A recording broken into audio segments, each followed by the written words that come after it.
Hey guys, Nate Madsen here. I have another vlog for you, and this one is going to show you how Clash Royale, a mobile game I play just about every day, is a perfect analogy for the approach that you should be taking in your career. Coming up next.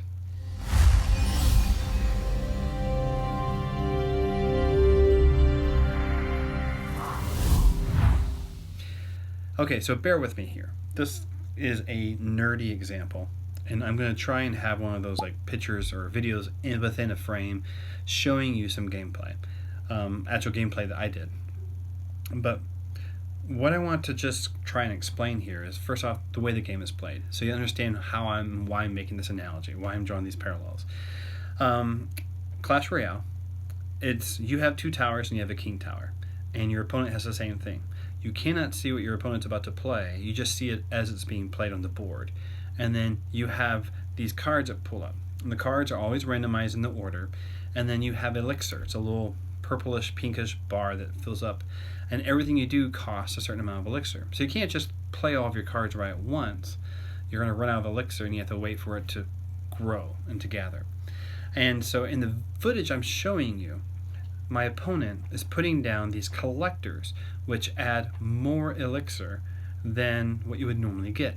You see the bar increasing and growing, but the elixir collectors are adding even more. So this guy's going to have more resources to use than I'm going to have, because I don't have those type of cards.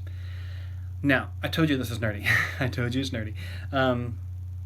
So basically in the match, I won because even though he had those collectors and they were gathering more elixir, his cards that he was using had such a strong attack but so slow of a spawn and slow of a movement, or slow of a pace, that they just were ineffective against my weaker but faster players. And so it made me start thinking about, and I've been thinking about this for a while, that in our career, in our freelancing, it doesn't matter what discipline you have. This doesn't have to be audio related, but I see it all the time in audio. If you're not thinking about the long term, but also being aware of the short term opportunities that are happening, then you're kind of missing out. And the other thing is, the short term will impact what you can do for the long term. And what I mean there is, let's say hypothetically I have plans to attend 3 conferences next year. I'm going to go to GDC, I'm going to go Game Sound Con, and I'm going to go to Saxophone Inside Outside Retreat out in Nashville. I'm going to do all 3. Well, if I don't make funds happen in the short term, then I might have to cancel those plans because I don't have the money to pay for it. I don't have the PTO to be able to go off and do those 3 conference things that might be a good industry thing for me to do. It just doesn't make economical sense. That's how the short term can impact the long term.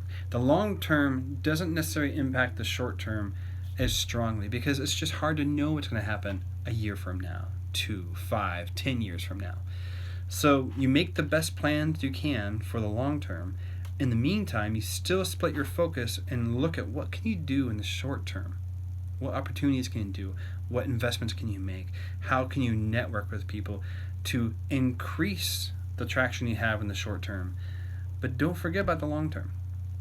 So that's kind of the nerdy analogy I'm making here with Clash Royale, is you have players that will do all this long-term stuff, and meanwhile they lose the match because these shorter, weaker actions can overpower the long term. And vice versa, you don't want to just have only short, low actions but to have no business model for the long term.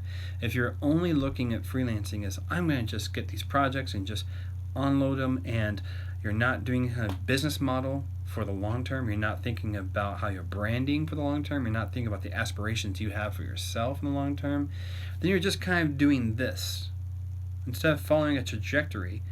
And there's going to be setbacks, and so you're going to have these little dips and go back up, another dip and go back up.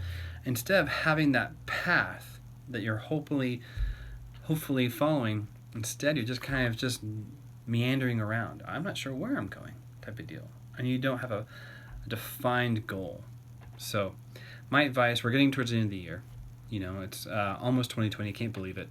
But my goal for all of you guys, or my hope, my aspiration for all of you, is that you will start formulating what are your short-term goals and what are your long-term goals. And then see how you can make the short-term be stepping stones, milestones to those long-term goals. And then as you go through the year, 2020, and things are changing, things are not happening the way you predict, the way you want them to happen. I'm not saying these are necessarily bad things. I'm just saying things are going to just surprise you. Life surprises you all the time. So as things change, then you might need to reevaluate and look at, okay, now this has happened. So that long-term goal I had of this, maybe it's not that anymore. Maybe I need to tweak it, to adjust it. Maybe I need to eliminate it and come up with a new one. You don't know. It's all kinds of things. So now I've openly shared with you how much of a nerd I am about Clash Royale. Love that game. And think about that. Think about that as you're constructing your rates, as you're building up your website, as you're interacting with clients, as you're trying to figure out what projects to take on, which ones to not take on. Think about the long term versus the short term. I hope you've enjoyed this video. If you like what I'm doing, please hit like, subscribe, comment, throw questions my way. And I wish you guys a wonderful season. Merry Christmas, Happy Hanukkah, Joyous Kwanzaa, whatever you celebrate or whatever you don't celebrate. If you just enjoy this time, just be good to people. All right. Take care, everyone. See ya. Bye.